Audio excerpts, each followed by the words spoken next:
Howdy, everyone. It's the Completely Unnecessary Podcast for Tuesday, September 15th, the last week of summer 2020. Alongside Ian Ferguson, I'm Pat Contry. We didn't get a first week of summer. We got no summer. We got ass blasted this year with summer. On the show today, we'll be talking about Charles Barkley not being in 2K. Talking about Scott Pilgrim. Oh, getting re-released. Another Nintendo leak of unreleased Game Boy games. Heritage Auctions wackiness. Oh boy. Super Mario 35th anniversary, a Patreon poll topic. First, Ian, you're proud of this, I know. Not for resale. Not only is it back in stock, the video game store documentary, you can now watch it or purchase it on iTunes, Google Play Store, or the Microsoft Store. And we're trying to get it on the Sony PlayStation Store. See if that goes through. So check it out. I know you want to. We got wares for sale at ultimatenintendo.com. On top of that, we have the limited shirt. We got the RBI baseball stickers, the CU podcast, enamel pin, and more. Right, Ian? And more. And more. We're halfway. Is there more? We're halfway through the enamel pins at this point, so that's good. Nice. We're halfway through the batch, so get yours now. Get yours now. What did you do this weekend, Ian? What did I do this weekend? I worked. It was fine. It was fine work. Our power didn't go out this weekend, so that. Well, it was cooler. Yeah. It's it cooled was down. Cooler. No power outages. People were reasonably nice and decent. But yeah, that's pretty much all I did. I played Tony Hawk 1 and 2. I know some people were asking about my thoughts on that online. The Tony Hawk 1 and 2 remake is a lot of fun. The more I play it, the more I like it, which is odd. I think these days for a game, usually I start off real hot on a game and then I cool off. I've actually been more interested in playing it and getting a little bit better at it. Really, it's just a genius game design, and it holds up. I know you don't like talking about games that age poorly, but if you want to talk about a game that aged very well, I think the original Tony Hawk games did just that. I don't know what that means, but okay. Yeah. They hold up super, super well. So yeah, it's been a lot of fun to go back and play. But yeah, that was pretty much my weekend. Well, that's good. No cooking. Some tasty substances. No, although Vonnie made sugar cookies last night, and there's a small bag of them on the counter. Woo! Thank you. Pat gets food. I put them there. So I played some Doom 64, Ian. Finally played Doom 64 for an upcoming certain guidebook. And overall, I enjoyed it. It took something out of me. It was longer than I expected because of there was I'd say 3 spots that were troublesome where I had to go online and look at the walkthrough so I wouldn't be there forever. It's just a long game to begin with. It's like 25 or 35 levels, I think. It's 25 that you have to play, and there's 3 secret levels, something like that. Yeah. So the secret levels you have to get to in order to get the Unmaker, the laser, basically the laser weapon. And I found the first one. I don't know how, because some of those I looked at a long play of a couple of them. You really would never get the secret area. You have to jump into a wall, and then go through it in order to get to one of them. But I got to the first one. Then my save file got corrupted, so I had to do a password to get back to stage 17. So more in the book about my thoughts, but no, it was overall it's a. I mean, you call it a port of Doom, but it's technically the third game. It's not a port at all. It's very much it's its own game. It's its own game. According to the story, it takes place after Doom 2: Hell on Earth, and all the sprites are redone. Obviously, if everyone knows that, the enemy sprites, the imp sprite is fantastic. When I first saw it, I was like, "What the hell is that?" Yeah, they totally redid the imp, and now there's a super imp. There's 2 different imps. All the other enemies are the same. There's not a few enemies that are in Doom 2. There's no elemental, and there's no the arachnid chain gunner is not in the game. Neither is the cyber demon chain gunner. Was it cyber demon chain gunner? Whatever the other chain gunner boss was, they're not in the game. But all the other enemies are creatures, and no stupid swimming or anything like that, underwater garbage you have to worry about. I always hated that in Doom. That was my least favorite part of any of them, was that And yeah, the weapons are great. They redid all the weapons. The sounds are fantastic. They put recoil on a few of the weapons, like the shotgun and the rocket launcher. Just a little bit of shakiness, and you go back. Yep. It adds so much. You're like, well, why didn't the PC do that? Like, it just adds so much to the experience to think of that. Yeah, it's fun. So that's all I'm going to say. I'm glad I finally played it. And yeah, it does run a little bit long. There's a couple of puzzles, not to give away too much, but there's one where you not only have to get the keys, the 3 different keys, and at almost every stage, that's the other thing, almost every stage requires all 3 keys from the start. They don't let you go easy. Oh, just 1 key. No, almost every stage is all 3 keys. No, yeah, it's a little more robust, the pack on the time there. But there's one part, it's one of the few last stages. Spoilers, cover your ears, 22-year-old game. There's parts where you have to unlock a gate, and you have to get all 3 keys, and they give you 3 switches somewhere else to do it. It's like, okay, I just got to hit red, yellow, and blue. But no, you got to do it in a specific order. Yep. And I was like, what? I didn't realize that till like after the 5th try. I was like, oh, look at the order on the wall. You do that twice. That was the only thing that was semi-annoying. The only thing that really annoyed me about the game is they did something that was a cardinal sin to me, is that they pulled something out of their ass that was not in the first 3/4 of the game, and that was shooting a switch. Mm-hmm. Instead of clicking on something. Like, there's literally 2 parts of the game, at least a third, where you're like, what? I can't do anything. And it's not just one switch though. There's like a wall of them, of this symbol, and you just shoot the last one. I would never have guessed it. That's one of the things that I look up. It's like, where the fuck is the switch? So I just hate things like that elongate the time to go through a game, where there's no way to figure that out, to intuit that, unless you get desperate and start blasting things. There's just no way to have known you have to shoot the switch because it doesn't appear in the game before that. So those little quibbles aside, it's a good game, really good game. And like I said, and the ambient music is fantastic. It doesn't have the rocking things, but it's actually scary. No, I thought scary music. I seem to remember the soundtrack being pretty good. And the final boss is a whole new enemy, if I'm not mistaken, if I remember correctly. The last stage is nuts. Yeah. And almost burnt my graphics card trying to emulate it properly because I'm using the Angry Lion plugin. I'm going for the how it looked on the N64 in my screenshots, and there's literally 70 enemies. Like, yeah, it's wild because you need to get these keys. If you don't get the keys, which are secret as well, the 3 master keys to shut the portals, the enemies just keep coming out of these gates. Not unlimited, but they keep coming out, and you literally just have to circle straight for like 3 minutes. Just circle straight around and just fire all the ammo they have, which they give you before that stage. They re-give you all the weapons, and the last enemy is tough because he throws heat-seeking missiles at you or rockets at you, and they're really tough to avoid. That's what I remember, is that those are nearly impossible to get out. You have to get behind something, but they can still swing around. It was tough, and if you have the Unmaker, the triple laser Unmaker, it's easier. But I only had the single one.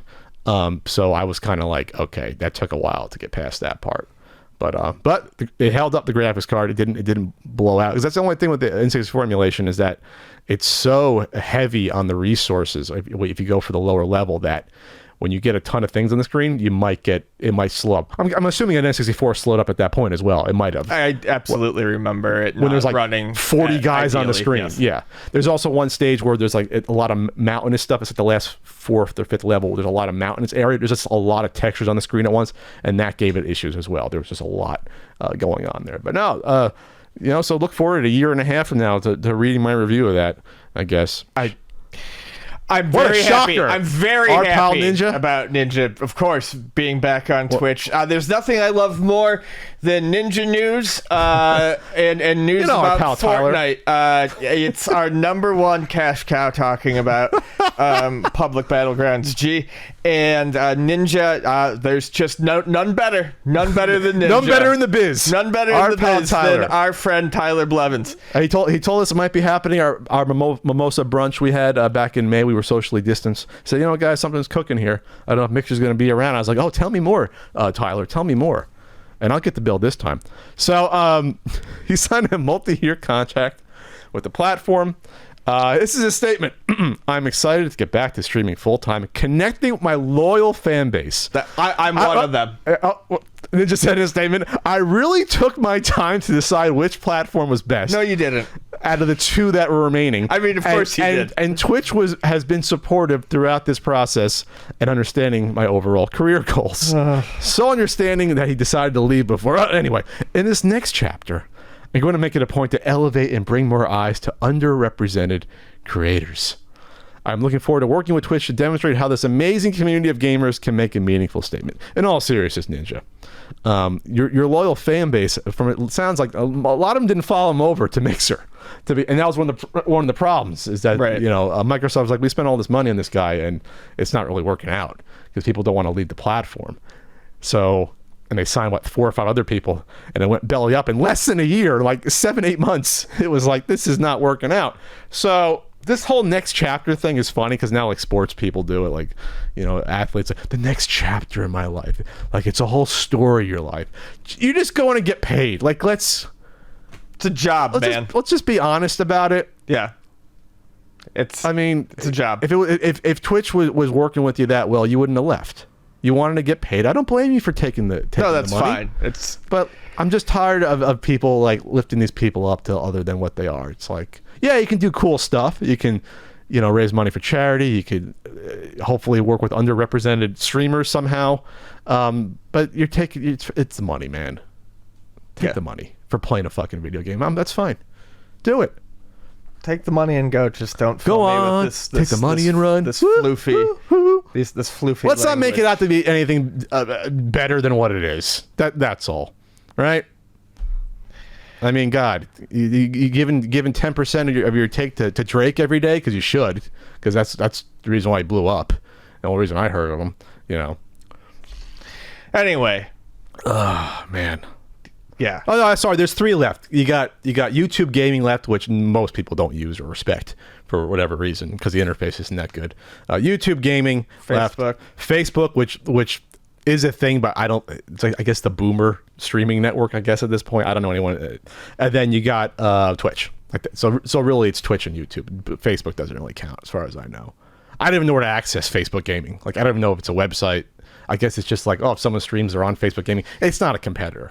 Facebook Gaming. Yeah, I have no idea. Facebook should just focus on what they're used to, messing up, meddling in election stuff and fake news posts and things like that. Make their money that way and stay away from gaming. So the folks over at Retrobit have got a new set of reissued shooters coming out. So Retrobit, we've talked about them on here before. Lots of companies. We talked about I Am 8-Bit previously this month or last month. A lot of companies come out. They're acquiring the licenses to games and doing official reprints of games. Retrobit has done a handful. They've done an R-Type set for the Super Nintendo that had R-Type 3 and Super R-Type on it. Metal Storm. They've done Metal Storm. They did Holy Diver. Oh, that's right. And they put them out in nice sets. With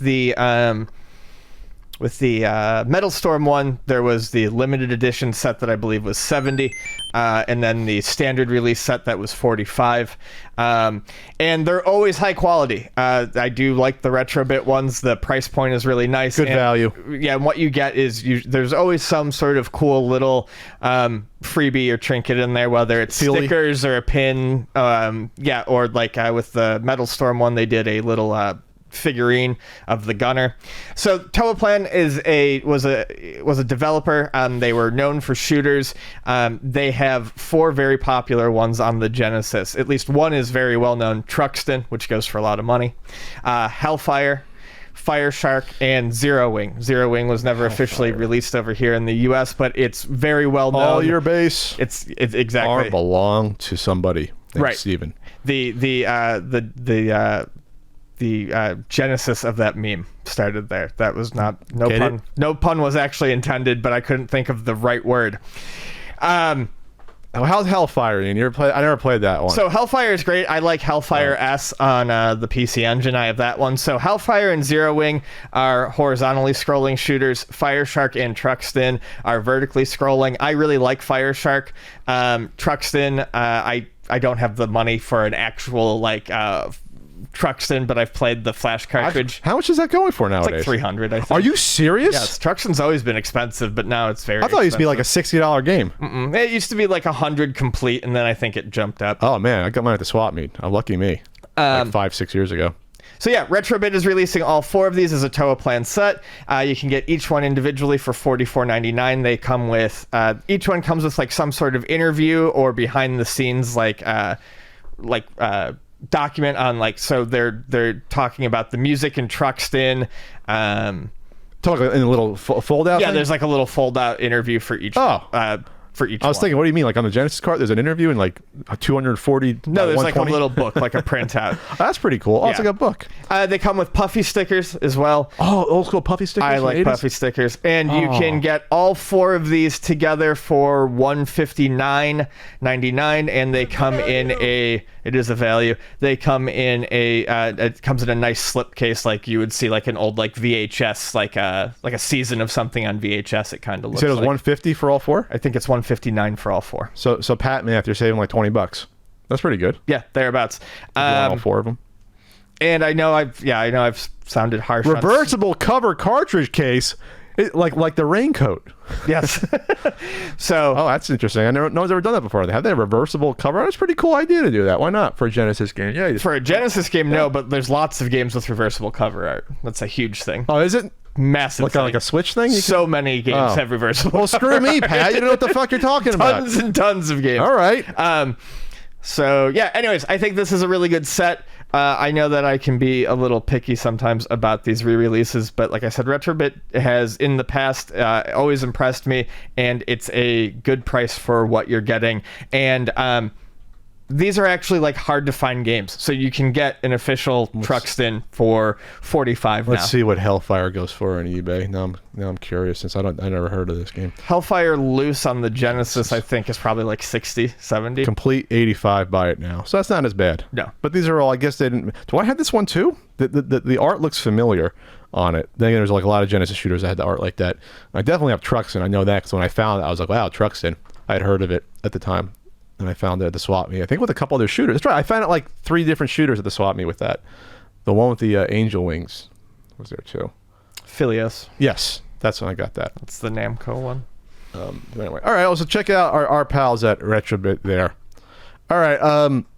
So Charles Barkley, who's hysterical on Inside the NBA with Shaq, Ernie Johnson, and Kenny, that do the TNT NBA game. It's the fucking funniest sports show ever. That's why they win Emmys, because it's so laid back and they yell at each other and they say things they probably shouldn't and get in trouble sometimes. But they're a good analyst. So Barkley came out recently and he said he won't be in NBA 2K until older players get paid.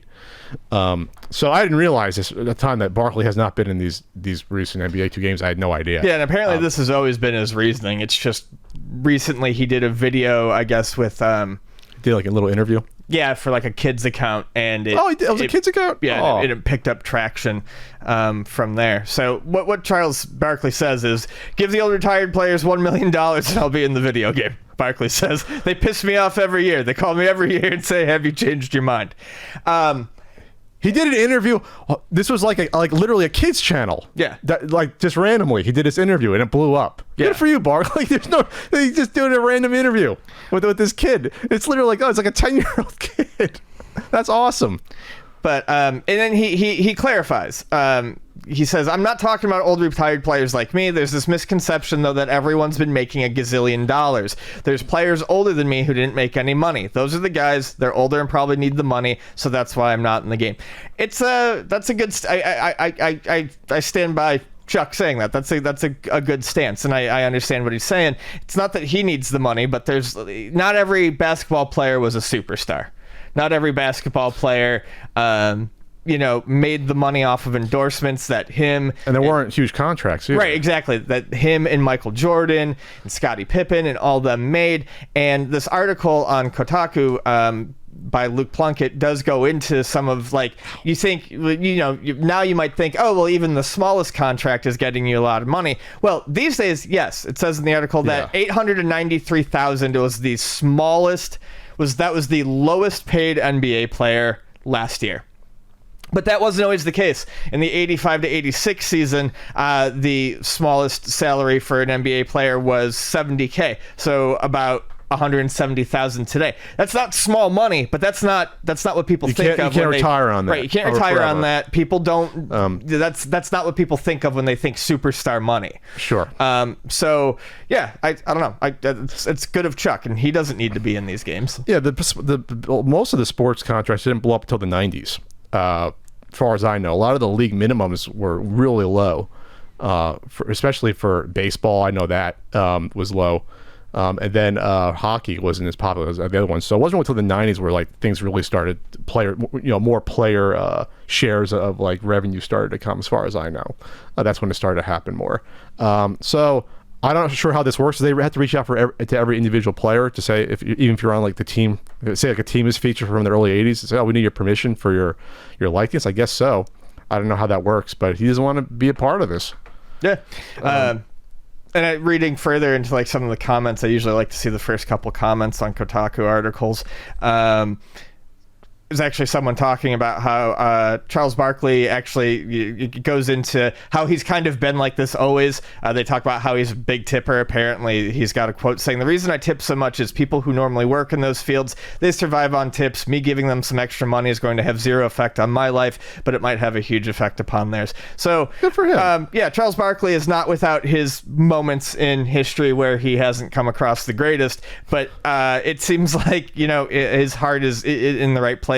At least here, as someone who worked in the service industry, restaurants in particular, for 12 years, more than that, as a bartender, a server, it always warms my heart to know that there are celebrities out there who realize that they are in a position to really change not someone's day, but possibly month or even year with that tip. You see the one? It was more than one from Peyton Manning, where it was like $1,000 tip or something for like a party, and it's like I feel kind of weird about people publicly disclosing that, because it's kind of weird to do that. Yeah, I do too. Like if I were to ever get like a very big tip like that, sure, I would tell everyone I was working with, and I'd buy everyone drinks and shit like that. But I'm not going to go online and talk about it. That person did me a solid, and I'm sure that the attention they get from it is not negative. But that's the sort of thing. Like if I was in that position to leave a tip like that, I would prefer it was a private thing. Because now I'm an athlete. Now if I don't leave an insane tip, I'm gonna be ashamed if I don't. Like, that's what I would think. I'd be like, oh, okay, I'll leave like 25%. Yeah, what if I'm grabbing some burgers and dogs, and I gotta leave you a $500 tip now? I didn't bring a card with me, and all I got is my cash, and I don't leave a tip. Yeah. I don't want to be that asshole, Yeah, because that's happened too. But there's some Scottie Pippen slander on here, which I'm always for as a Knicks fan. No tipping Pippen. No tipping Pippen. No tipping Pippen. In NBA circles, that's some Pippen slander right there. Well, I know Pippen, though. I think he had money issues, and then he got screwed out of a contract. That was part of the documentary. But still, you got to tip Scotty. Come on. You're an NBA buddy. You got that British Knights endorsement, whatever the hell Pippen had, whatever shoes Pippen had. I actually forget what Pippen had.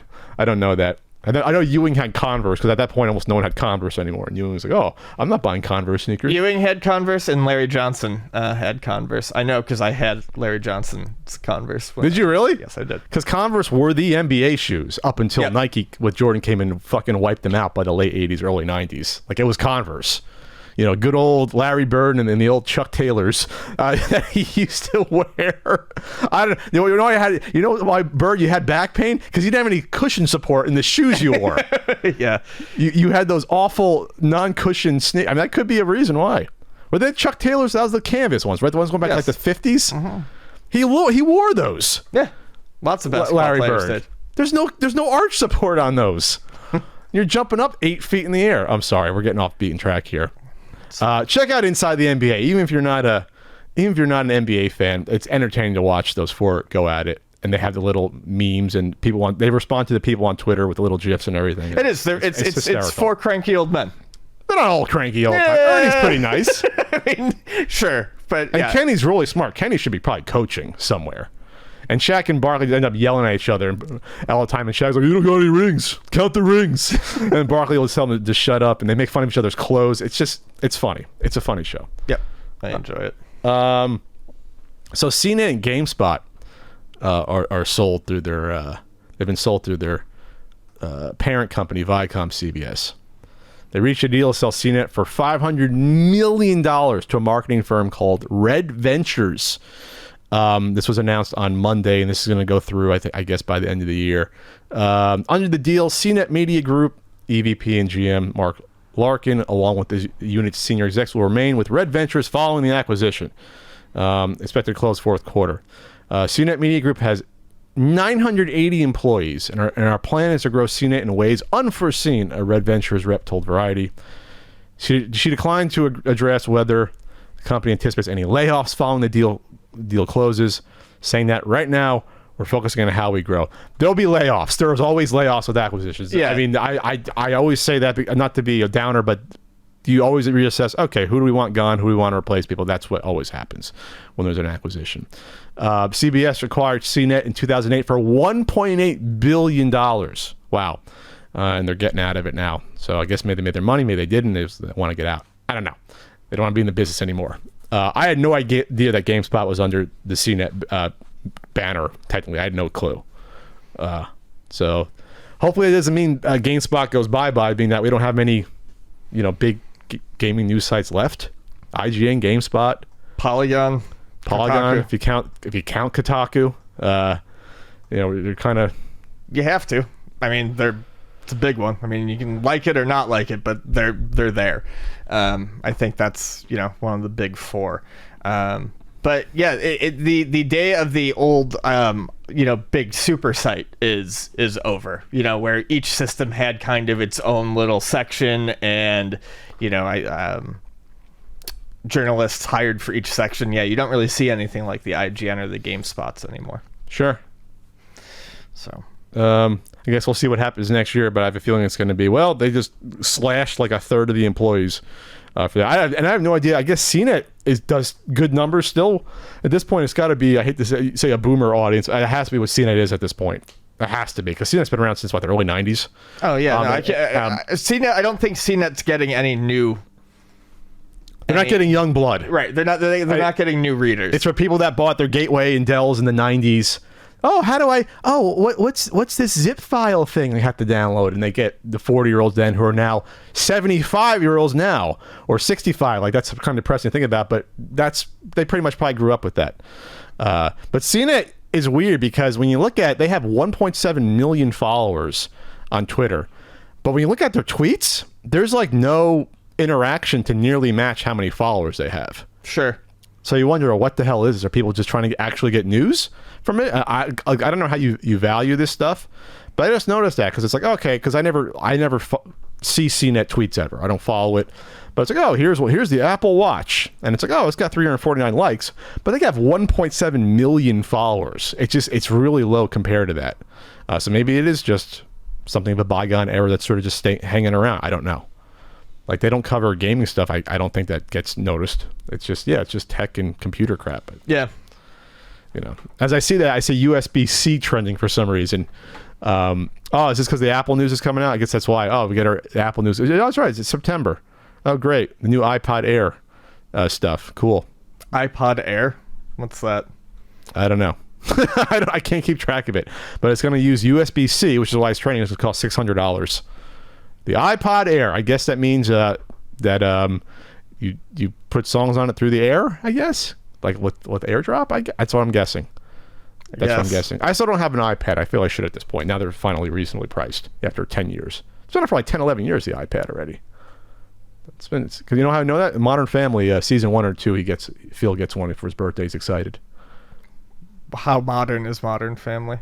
2009. Oh, okay. It finally went off the air last year after like 10, 11 years. I didn't watch the last couple of seasons. It still was pretty good, but after 10 years of a sitcom, it's like, come on, let's just end it. Right. I mean, let's just the kids are now out of college. Like they started at like 11, now they're like 25. The kids. God bless Ed O'Neill though on that show. So I don't know what else to add to that. I just think it's things are radically different from even 10 years ago when it comes to game journalism. Radically different. 10 years from now, I don't think it'll even be close to what it was before. It'll all be influencers and Zoomers, I guess, taking over the world. Zoomers. And us ex-lennials like me are going to be lost in the dust there.